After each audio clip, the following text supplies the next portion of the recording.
네, 어제 SK텔레콤 해킹 사태에 대한 민관합동조사단의 2차 조사 결과 발표가 있었는데요. 고객 개인정보와 더불어 단말기 식별번호가 유출됐을 가능성도 배제할 수 없다고 했습니다. 파장이 또다시 일고 있는데요. 이번 해킹 사태로 인해 정보 유출 피해를 입은 이용자들의 집단 손해배상 청구 소송의 대리인을 맡고 있는 하이봉 변호사와 이야기 나눠보겠습니다. 어서 오세요. 예, 반갑습니다. 하이봉 변호사입니다. 지금 집단 소송에 참여하겠다라고 밝힌 분이 10,000명이 넘습니까? 예, 맞습니다. 현재까지 저희 법률사무소를 통해서 소송 참여 의사를 밝히신 분들이 지금 11,000명을 넘고 있습니다. 그래요?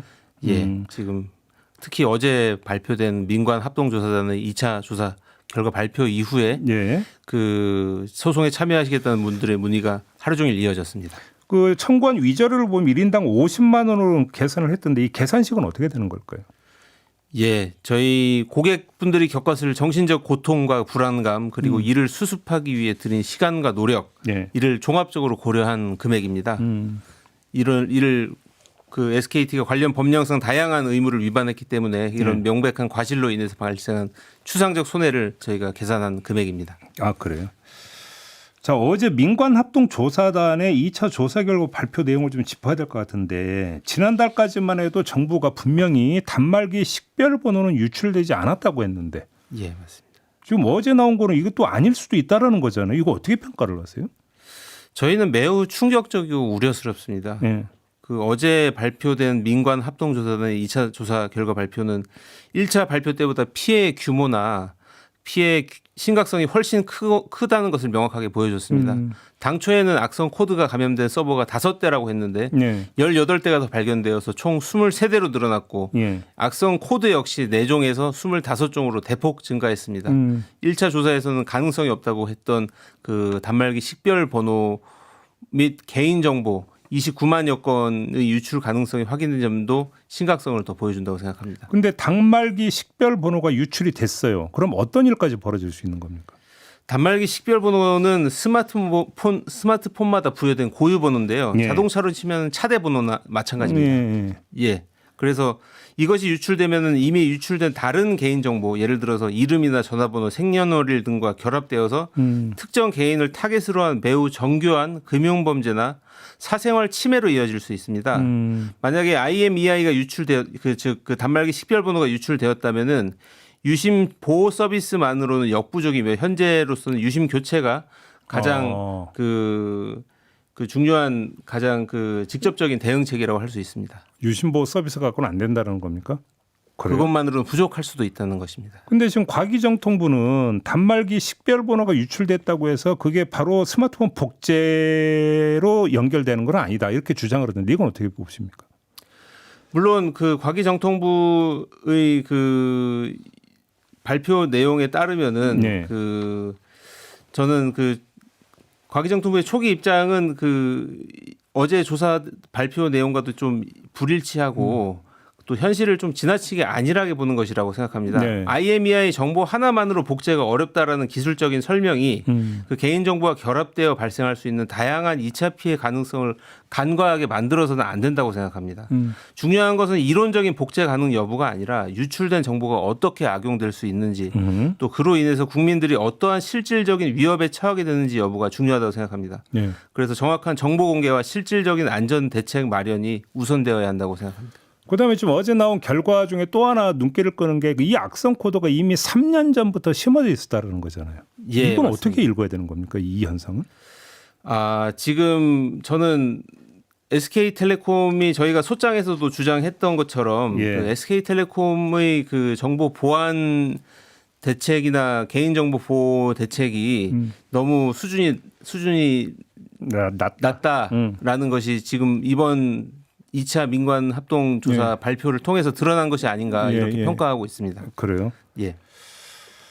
자, 이제 또 하나의 쟁점 중에 하나가 해지 위약금을 면제 주느냐 아니냐 이 문제잖아요. 예. 이 문제는 어떻게 풀어야 된다고 생각하십니까? 법조계 일각에서는 SK텔레콤 위약금 면제 조건이 회사 귀책 사유로 통신망 장애 등으로 인해서 그 통신망 이용 자체가 불가능한 경우에만 한정해야 된다라는 그런 주장도 있습니다. 그 약관 문헌상으로는 그런 위약금 면제 대상에 직접 해당되지 않는 그런 의견도 일견 타당성은 있다고 생각을 합니다.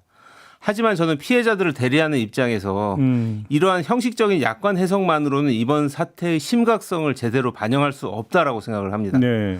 SK텔레콤에 대한 고객들의 신뢰가 이미 바닥으로 떨어졌기 때문입니다. 네. 따라서 SK텔레콤이 약관 조항 뒤에 숨어서 위약금 문제를 거론하는 것은 고객들의 고통을 외면하고 책임을 회피하려는 이러한 모습으로 비춰질 수밖에 없다고 생각을 합니다. 따라서 약관의 협소한 해석을 떠나서 고객들의 불안감으로 인해 해지를 원한다면 조건 없이 위약금을 면제해주는 그런 전향적인 결정을 내려야 한다 이렇게 생각합니다.